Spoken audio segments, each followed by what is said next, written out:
Kamusta sa lahat mga kaibigan? Si Weller ito.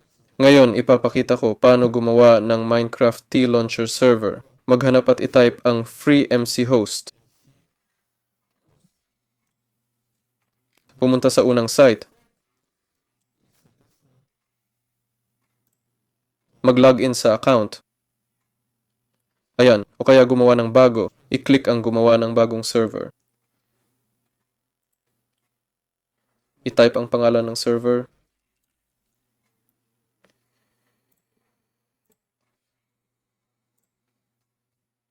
May adblock ako ngayon.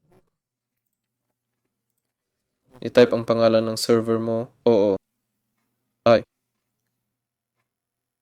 Susunod, piliin ang host. Nasa Europe ako, vanilla ang pipiliin ko. Walang mods ito ang server. Ayan. Piliin ang version. I-type ang pangalan ng server, piliin ang domain, at i-click ang gumawa ng server. Sandali lang.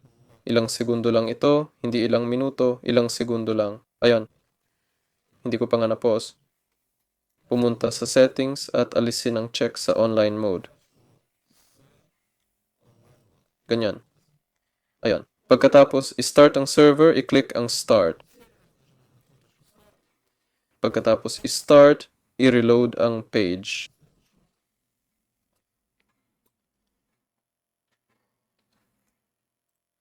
Pagkatapos i-click ang start, nagsisimula na ang server. I-copy ang IP, buksan ang Minecraft, i-click ang add server, i-paste ang IP at kumonekta sa server. Ayan, yan lang. Si Weller ito. Paalam sa lahat.